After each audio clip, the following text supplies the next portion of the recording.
নমস্কার বন্ধুরা, সামনে দীপাবলি আসছে।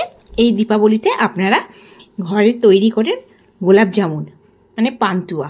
খেতে তো অসাধারণ লাগে, ভীষণ ইজি রেসিপি।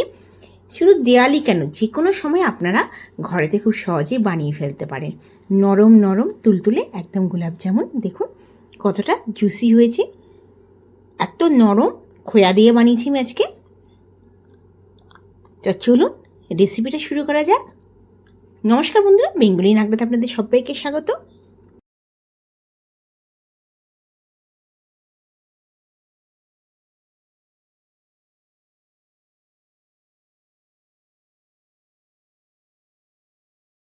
আমি এখানে 250 গ্রামের মতন খোয়া নিয়েছি।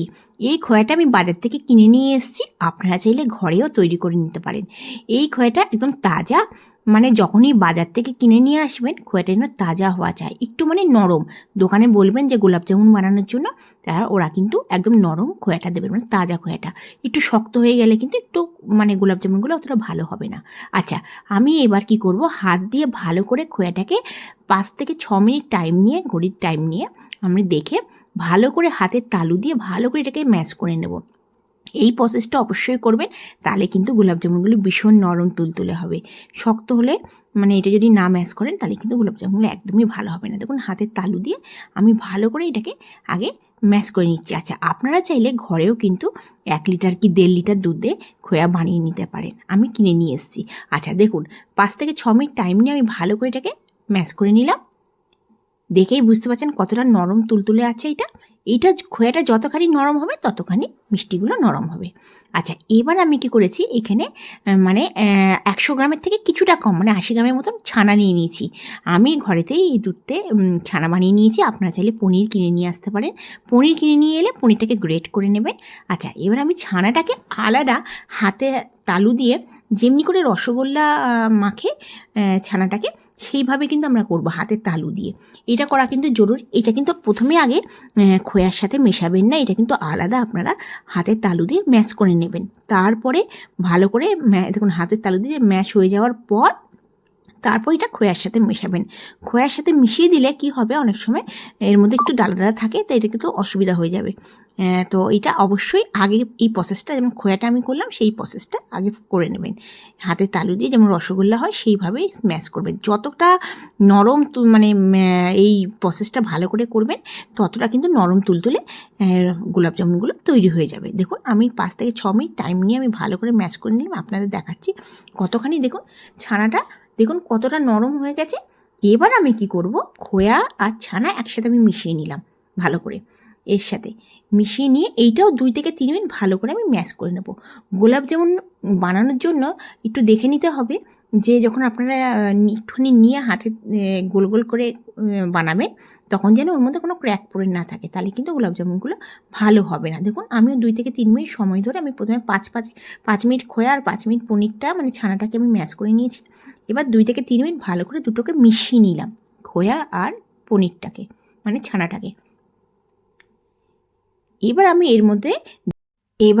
এর মধ্যে 2 চামচ ময়দা দেব। 250 গ্রাম খোয়াতে 2 চামচ ময়দাই ঠিক আছে। এর থেকে যদি একটু নরম বেশি হয় তাহলে আর 1 চামচ ময়দা দেবেন। আর তাতে দেব 4 ভাগের 1 ভাগ বেকিং পাউডার। একটা চায়ের চামচের 4 ভাগের 1 ভাগ দেব। আর যদি বেকিং পাউডার না দেন তাহলে 2 পিঞ্চ খাওয়ার সোডা দিয়ে দেবেন। এই বেকিং পাউডারটা দিলে কী হবে, ভীষণ নরম তুলতুলে স্পঞ্জি গোলাপ জামুনগুলো তৈরি হবে। আচ্ছা, ময়দা আর বেকিং পাউডার, খোয়া, ছানা সবগুলোকে ভালো করে আমি মিশিয়ে নেব 2 থেকে 3 মিনিট সময় ধরে। অবশ্যই একটু ভালো করে মেশাতে হবে। একটুখানি হাতে নিয়ে দেখবেন যখন গোলা হবে তাতে যেন কোনো ক্র্যাক না থাকে। দেখুন কতটা নরম হয়েছে, যত নরম হবে তত সফট কিন্তু গোলাপ জামুনগুলো তৈরি হবে। দেখুন এটা একটু 2 থেকে 3 মিনিট সময় ধরে ভালো করে ম্যাশ করবে, দেখুন কতটা সুন্দর হয়েছে। আচ্ছা, এবার আমি কি করব, হাতে আপনারা চাইলে একটুখানি তেল নিয়ে নিতে পারেন। নিয়ে আমি ছোট ছোট মিডিয়াম সাইজের গোলাপ জামুন বানাবো। ছোটও বানাবো না একদম, আবার একদম বড়ও বানাবো না, মিডিয়াম সাইজের বানাবো। একদম একটুখানি হাতের মধ্যে প্রথমে প্রেস করে এটাও ছোটো, দেখুন এই গোলাপ জামুনগুলো যখন তেলে দেবে তখন কিন্তু ডবল সাইজ হয়ে যাবে। আচ্ছা, আমি একটা বানিয়ে নিলাম, আরেকটাও সেম প্রসেস আমি বানিয়ে নেব।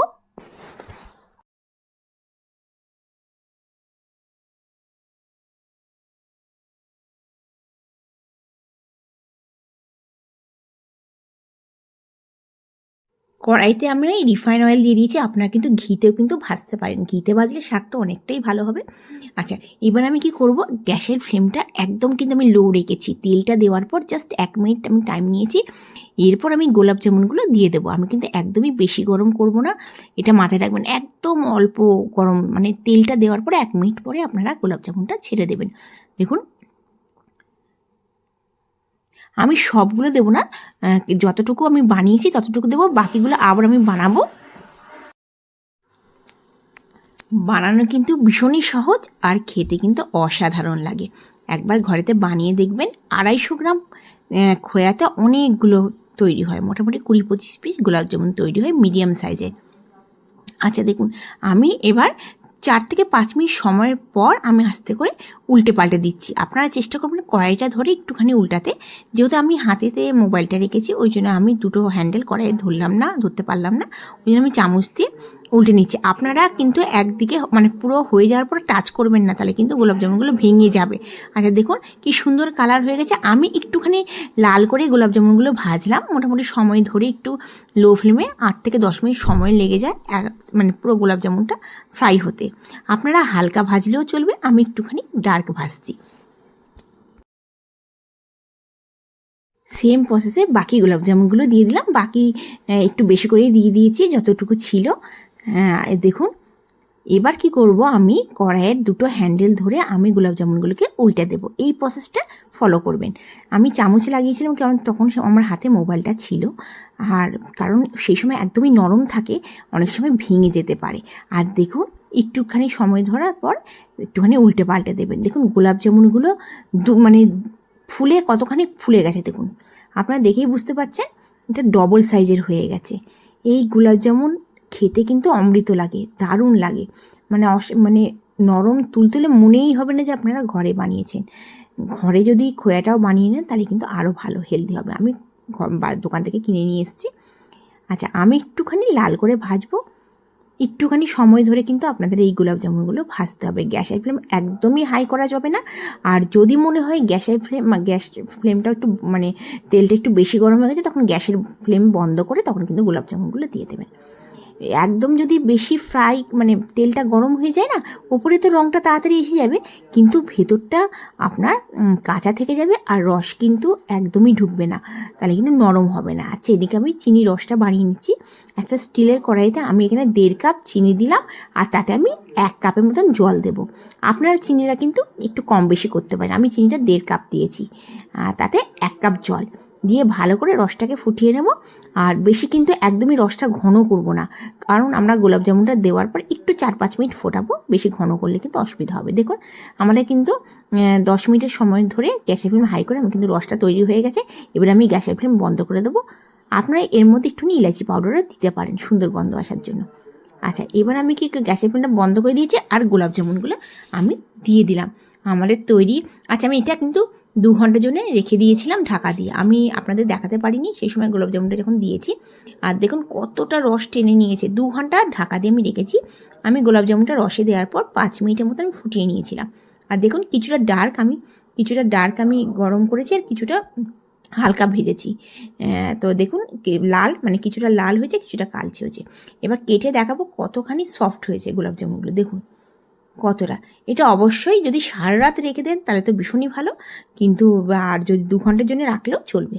দেখুন কতটা ভেতরে রস গেছে, দেখে আপনারা বুঝতে পারছেন।